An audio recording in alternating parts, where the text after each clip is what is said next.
Gabi ng Misteryo. Alright, so pag-uusapan nga natin ngayon ito mga kaibigan tungkol sa Disclosure Day movie ni Steven Spielberg. May mga inihanda tayong mga katanungan para sa ating mga kaibigan sa larangan ng paranormal, spirituality, metaphysics, and psychic phenomena na kanilang sinagot. So ating alamin ang kanilang kasagutan sa ating mga katanungan tungkol dito sa Disclosure Day movie ni Steven Spielberg. Heto, ating unahin itong si Brother Peter ng Tito Potato. Tito Potato Show. Matagal na rin natin siyang hindi nakasama pero I think baka one of these days magkakaroon din tayo ng collaboration kay Tito Potato. Remember, dati meron tayong collaboration sa kanya sa ghost hunting niya sa may CCP. Now, tungkol dito sa Disclosure Day, narito ang kanyang opinion, ang kanyang wisdom or observation tungkol sa naturang pelikula. Go ahead, Tito Potato. Gabi ng Misteryo. Do you believe that those footages being shown in Disclosure movie are real? For me, sa tingin ko, hindi lahat yung totoo. Pero it might be na some of the footages totoo. And yung others were made for the movie. What do you think why Steven Spielberg made the Disclosure Day movie? Mind conditioning or preparing the human race? Okay. Well, for one, Steven Spielberg is known for kasi yung gumagawa ng mga alien movies. So, I think he knows something And ito, it could be both mind conditioning para masanay na yung mga tao or hindi sila magulat. Or, for one, meron siyang parang alam pero he's not really that sure yet or alam niya na hindi gustong ilabas so linalabas niya through film. Kasi masyadong accurate and masyadong halos pare-parehas yung lahat ng theme ng niya Or how he describes an alien. Parang iisa Parang hindi very consistent siya in every movie. I mean, it could be like if you're a filmmaker, you could yung creatives mo pwedeng paandarin and iba-iba yung magiging itsura ng alien, no. Pero yung kanya kasi parang very consistent. So parang meron siya talagang alam dun Well, that's as far as I have observed sa mga movies niya. Number 3. Do you think Steven Spielberg has direct communication with aliens considering that he made a lot of movies about extraterrestrials such as Close Encounter of the Third Kind, E.T. TV series, Taken? You know what? Yeah. A part of me saying yes. And a part of me is saying also that maybe not direct contact, but he knows something inside. Kasi if kung iisipin niyo sa Amerika, ilang beses na yan parang maraming lumalabas na news or maraming lumalabas na mga unexplained sightings na hindi na pinapalaki. I mean, knowing the US with their technology, with their agencies na para dyan, I don't think na wala pa silang nakikita or hindi nila kaya i-explain yung mga nakikita na mga ganyan katulad ng UFO and everything. So hindi far-fetched na may alam si Steven Spielberg doon So lahat ng mga balita at lahat ng mga pinapalabas na movies ni Steven Spielberg is parang parang masyado magkakadikit. So there's a possibility that he has a direct contact or maybe he's into investigating these happenings. So pwedeng meron siyang alam about it. Number 4. Are you aware or do you feel that aliens or extraterrestrials are still doing the abductions or maybe they shifted to other means of modifying human DNA by inviting them to visit hidden alien bases around the world?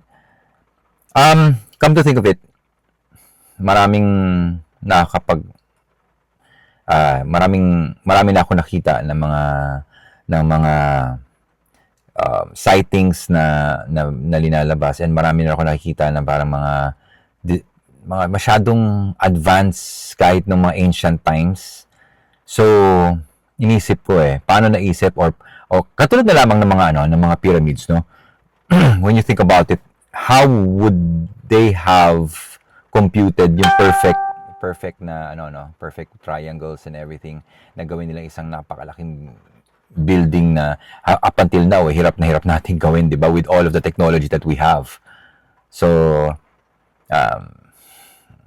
yun doon naglalaro isip ko. So siguro it's safe to say na yes,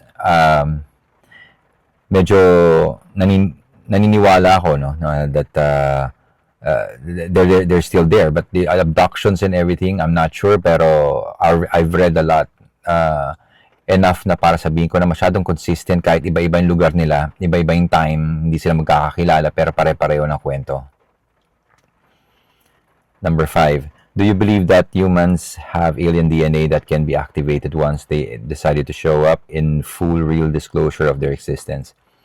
Yes, I believe that merong ganun. But syempre, there's no way for me to verify this as of this point, but yung mga coincidence na nangyayari or yung mga nakikita ko, syempre I'm interested in these kinds of happening. So meron akong nakikita na parang meron mga consistencies na too consistent.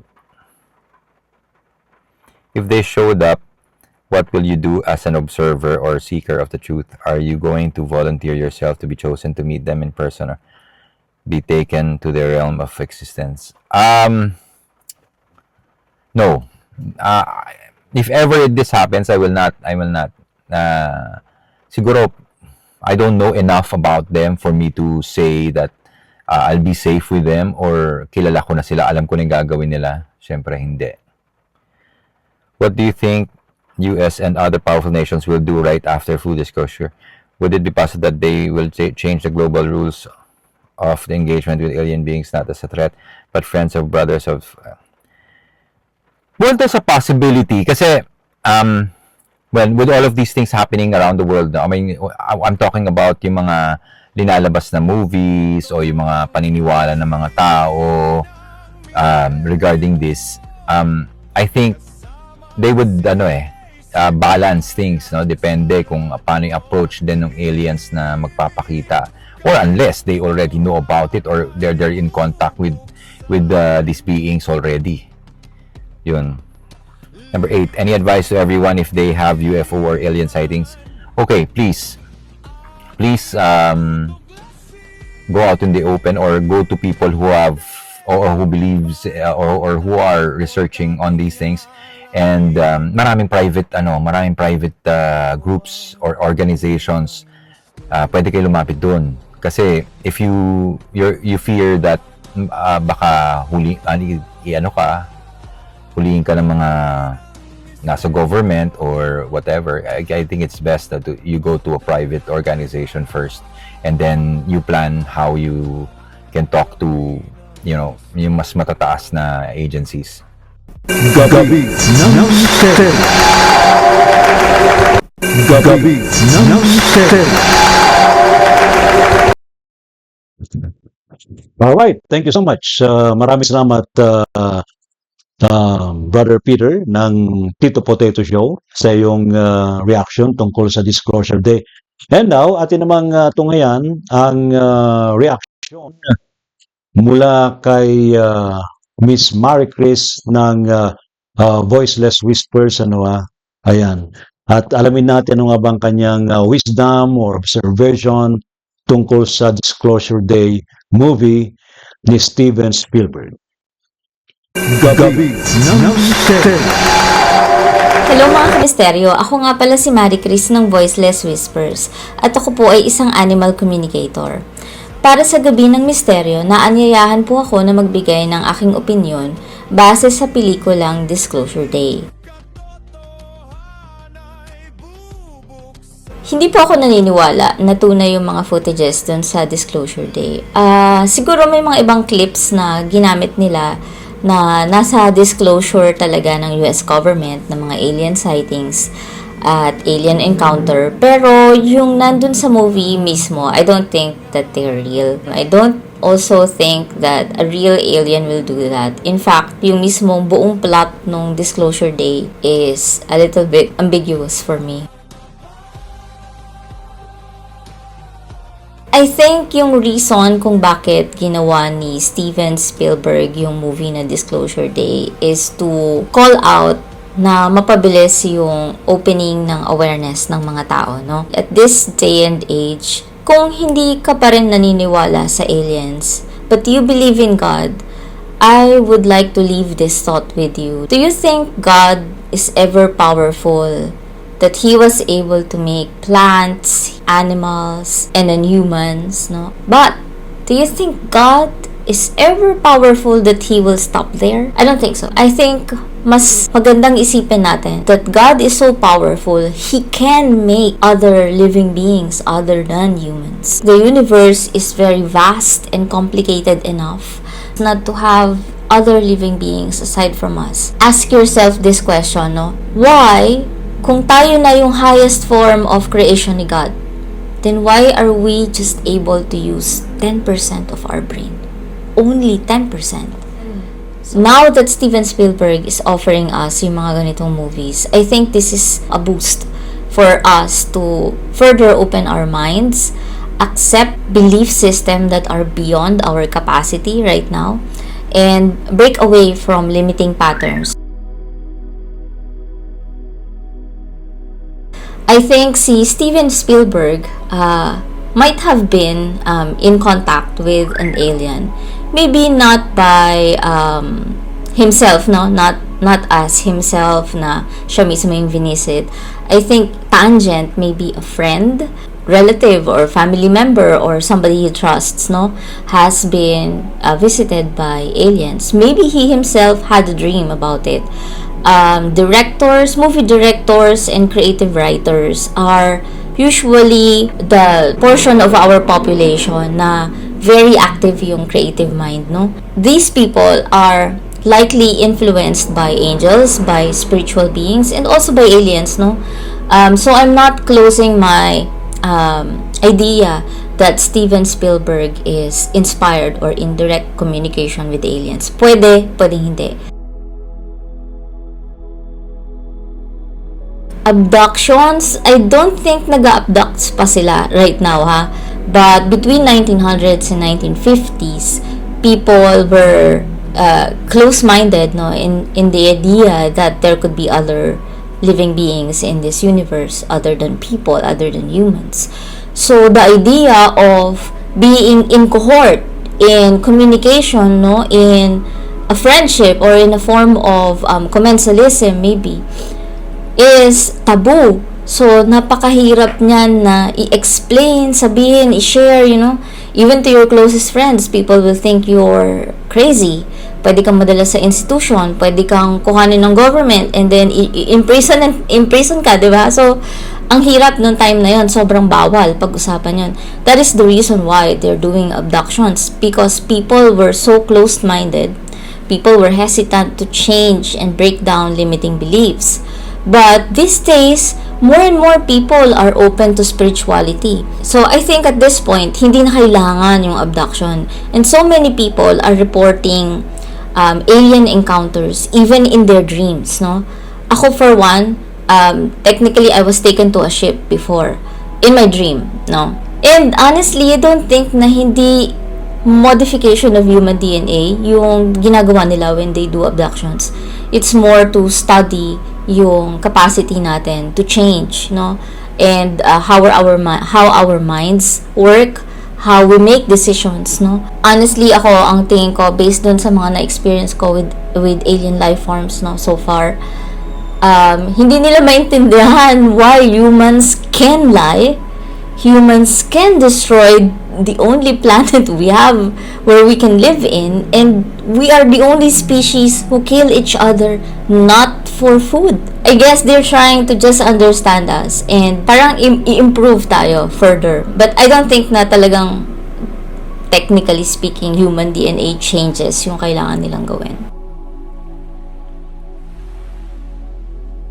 Have you ever wondered why there are more and more younger generations, no, like kids in their early teens discovering major breakthroughs in science, in health, that our scientists and professionals from the boomer age until current, hindi nila na-discover yun. But then suddenly, somebody young comes in and then, boom, na-discover nila.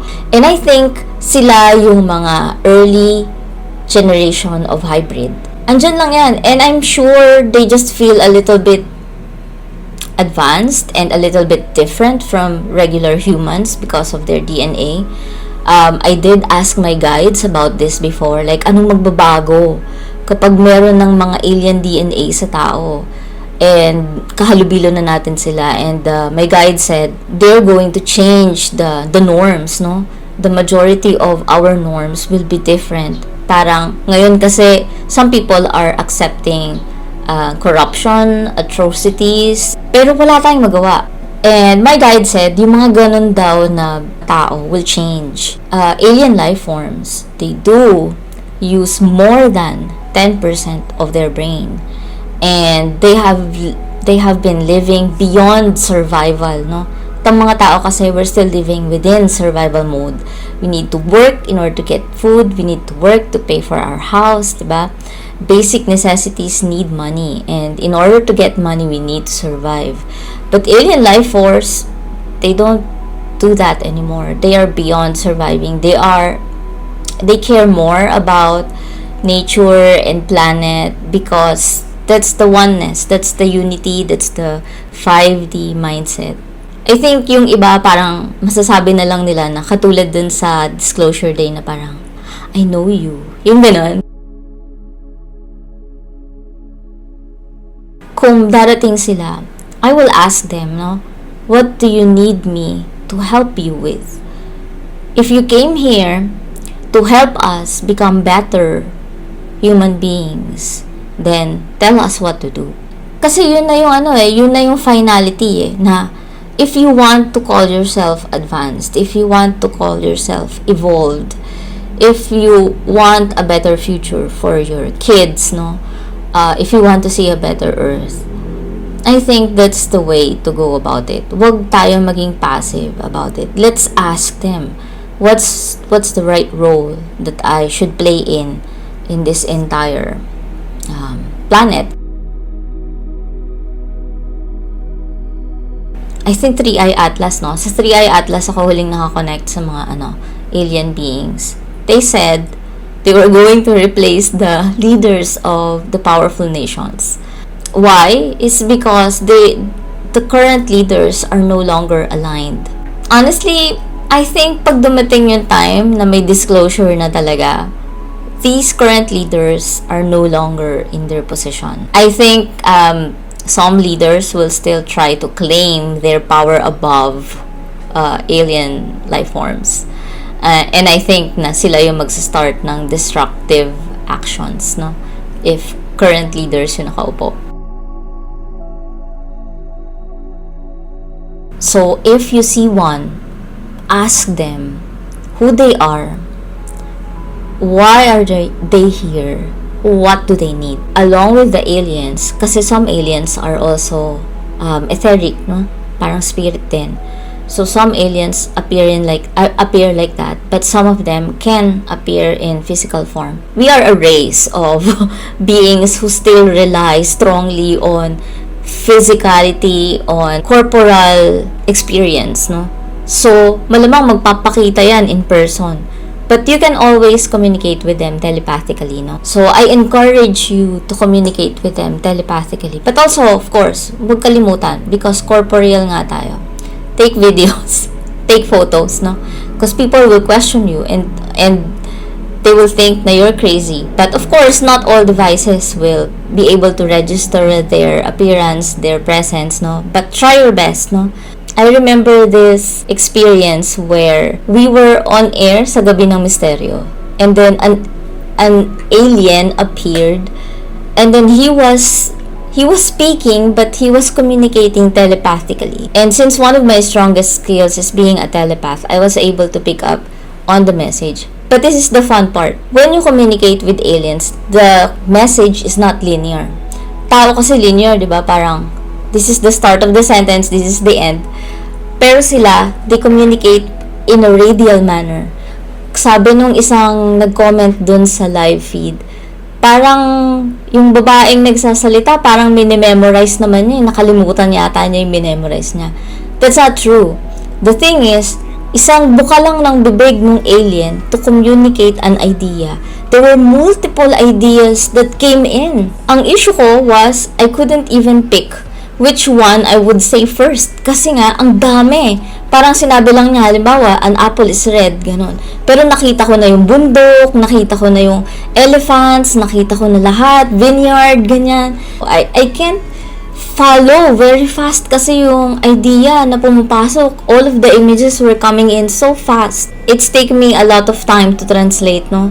So, ganun yung experience communicating with them. But, it's not really difficult to communicate with them, no? You just have to trust yourself and open yourself to communicating with a higher life force. If you are able to do that, no? You have accepted a form of humility na tao lang ako, meron pang iba na nandyan, and I can learn from them and give me a role, give me a purpose on how to improve myself, my community, and the whole world, no?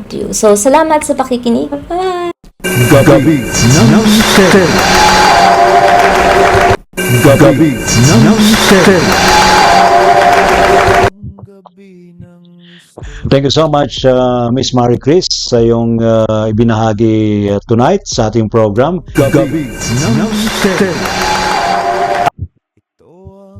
Alright, ngayon naman, meron tayong pakikinggan. Ating alamin, ano nga ba ang reaction, opinion, and observation ng isa nating kasamahan na matagal din nating hindi nakaugnayan sa ating program, at sinikap natin siyang mahingan ng kanyang kasagutan sa mga katanungan ito tungkol sa Disclosure Day movie ni Steven Spielberg. Si Brother Gabriel thought na meron siyang thoughts tungkol dito. Ating alamin mula kay Brother Gabriel. Go ahead, Gab. Gabi ng Misteryo. Potentially be real in a way if we agree for a minute that extraterrestrials do exist and that we have been in contact with them. This is very, very much possibly to be real. So, hindi ako naniniwala yung pinakita sa movie is totoo, pero I do believe that it could be depicting moments in time where that could have happened. Question number 2 is, what do I think of why Steven Spielberg made this movie?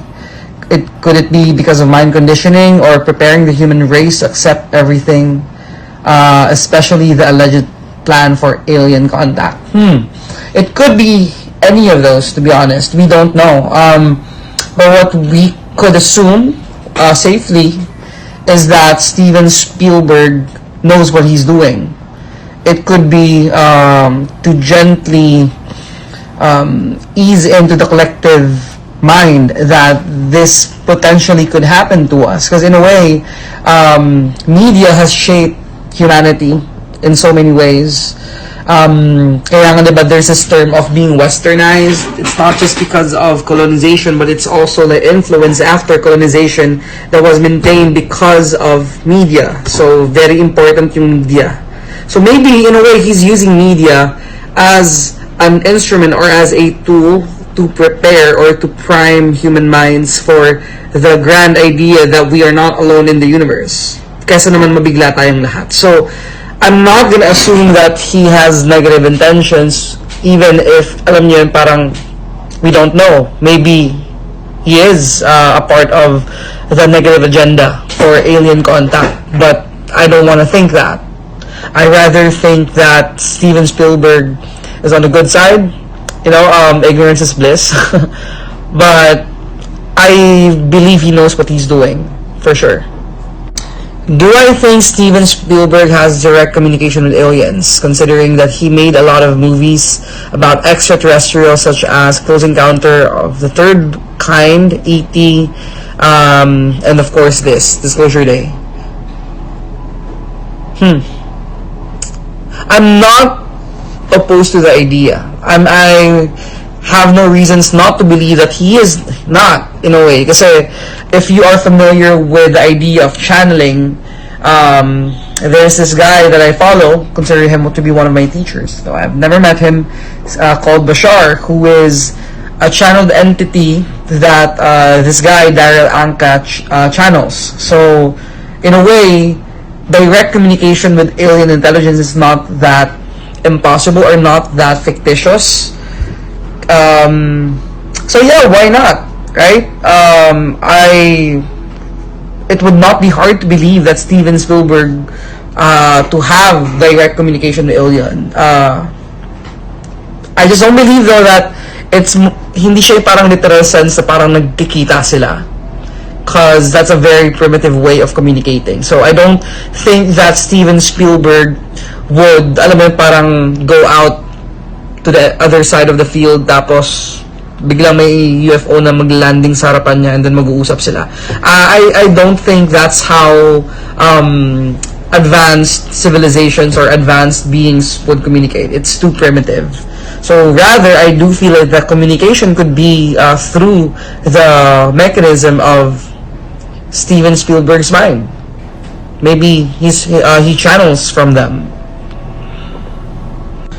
Fourth question is, am I aware or do I feel like extraterrestrials are still doing the abductions, or maybe they shifted to other means of modifying human DNA by inviting them to visit hidden alien bases around the world? I don't think that they are still in the abduction for human DNA phase. Siguro back in the 1940s atong Roswell, which is one of the most famous UFO crashes, potentially that could be one of those instances where they needed physical human DNA. So kaya sila nag-visit. But I don't think that they're still in that phase. Of course, they would have a plan, diba? If they are coming from their planet to visit our planet, of course, may master plan yan. Hindi pwedeng wala. It's like going to an event and you need a plan, you need a flow, an event flow for it to be successful. I don't think that they are still in that phase. Maybe they've moved or progressed in latter phases of that mission or that event. So, baka hindi. Maybe they're not doing abductions now for human DNA. Maybe it's more on to let their presence be known. Kasi maybe they are slowly ushering us into this paradigm where they do exist. And we can coexist. Do I believe that humans have alien DNA that can be activated once they decide to show up in the full real disclosure of their existence? In what way? If we consider, let's say, the stories of the ancient Sumerians, the Mesopotamians, in their records, nakalagay naman doon that humans were created in the image and likeness of the Anunnaki, which is to say that from their own records, the Anunnaki, which is who they considered to be their gods, took the most primitive, so physically, took the most primitive sentient being on the land, which we could assume to be the Homo erectus, gave us their DNA, thus forming the Homo erectus, the Homo sapiens. Then yes, potentially we do have alien DNA, and not to even mention that every atom in our body used to come from a star. Like, we are born out of stardust. So yeah, if they showed up, what will I do? Am I gonna volunteer to be chosen to meet them? No, I'm gonna be observing. I'm gonna be observing, and I'm gonna be very optimistic about it. Pero I'm like, anong gagawin ko nun? I don't think I would be volunteering myself to talk to them. I feel like there are more credible people that they could talk to, or they could just talk to the mushrooms or the mycelium.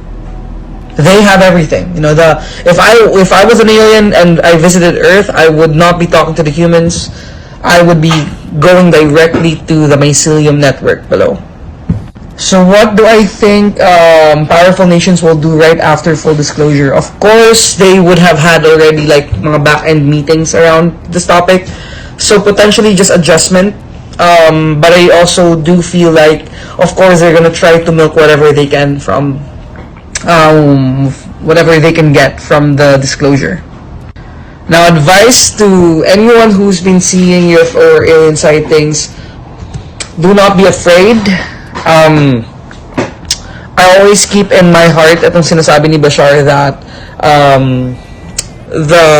when full disclosure does happen, we would just be as if parang waking up to realize that we have neighbors. Or parang if we have been living isolatedly tapos lumabas tayo sa gate, you know, finding that they are neighbors around. That's what Bashar has been saying for a long time about how first contact will happen. So I'm choosing to believe in that. Choosing to believe in the sense that, yeah, because they are more advanced, potentially.